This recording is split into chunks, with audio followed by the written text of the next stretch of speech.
What's popping, why all? Welcome back to another YouTube video, and today we are doing a other film review. First, before we start, we might notice that this isn't my voice. I have been very busy, and my voice has gone, so for now I will be using this voice, but these words are all mine. It is still all my own thoughts and opinions, just not my voice saying them.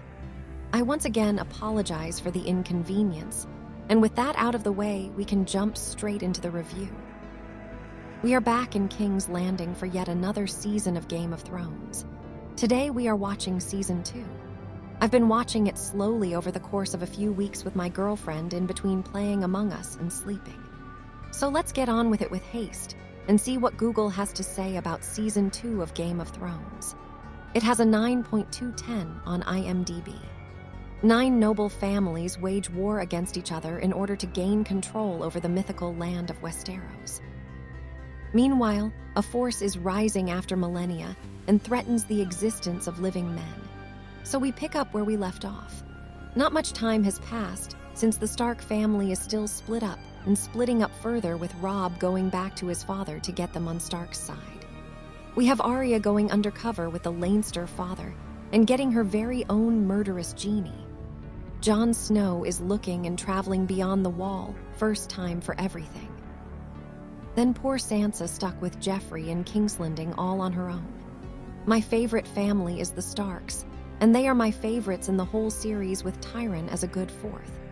Speaking of Tyrion, he was the smartest this season, with him getting to be the hand of the king, thanks to his father, and playing general in the war efforts. I did like how smart he was this season, out playing everyone and putting them against each other with his tricks and elite ball knowledge of everything that happens in the capital. He has a soft spot for Sansa and makes sure Joffrey doesn't hurt her. However, the same cannot be said for the ladies he paid for him to let off steam. This is where we first see Joffrey start to take a more sadistic turn. We knew he was evil, but this takes the cake. This is diabolical. Yes, he paid for them to do as he pleases, but there was no moral compassion. The queen has completely lost control of her little boy, and he is being evil to Sansa as well, after promising he would treat her proper, slapping her and beating her and making her look at her father's head on a pike. We saw Joffrey also force feed someone wine, so all you kinky freaks can get off to that one. It was a comedy actor I'm a fan of. This show is filled with surprise cameos. Jon isn't having the best of time either, as Ghost does a runner and leaves him. He meets a vile man who likes his daughters way too much and bullies Snow for nothing. Sam likes one of the girls and will not stop talking about her, although it doesn't go far as we don't see them again for the rest of the season. Sam and Jon do part ways towards the end, which is unfortunate as they make a very good duo. I like them together. Sam is just so sweet and kind. It's awful how he ended up as a Night's Watch. Sam finds obsidian arrows in the snow. Why, but they have them. Is it going to kill the dragons? The wildling? But they seem important, and Sam made a big deal out of them. Sam doesn't have much more luck. He's just on a downward spiral this season, which is quite sad to see. However, the season ends with a lot of mystery and our third sighting of the Frost Walkers.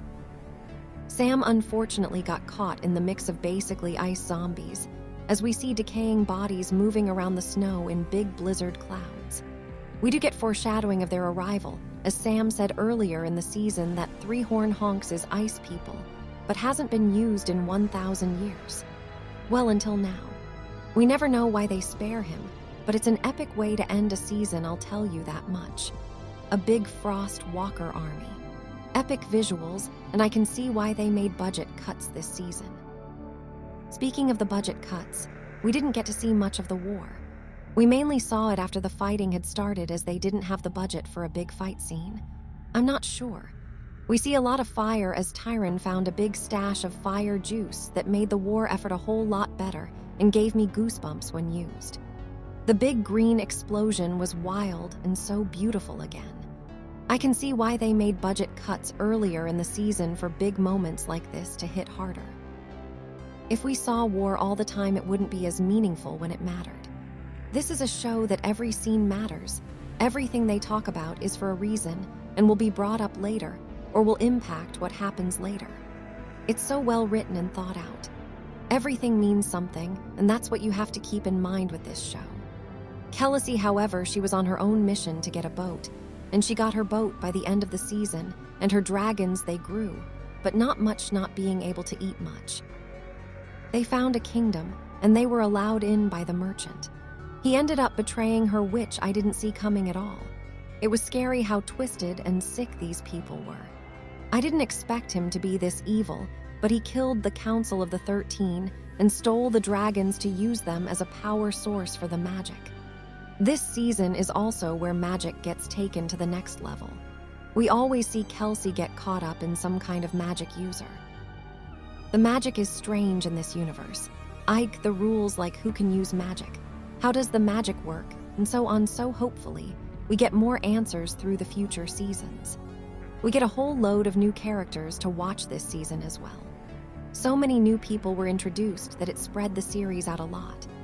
We went episodes without hearing from certain characters because there was so much going on, and I found myself always saying we haven't seen Khaleesi in a while, or where's Jon at? I just think they need to balance it better next season so we get good progress on everyone's story. Acting is good as well for most of the cast, but Robb just feels a little forced with his acting.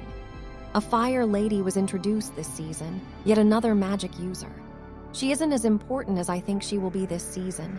It's just setting her up. She gave birth to a shadow creature that killed a king. It was crazy, and I was so gobsmacked. I just didn't expect a shadow creature.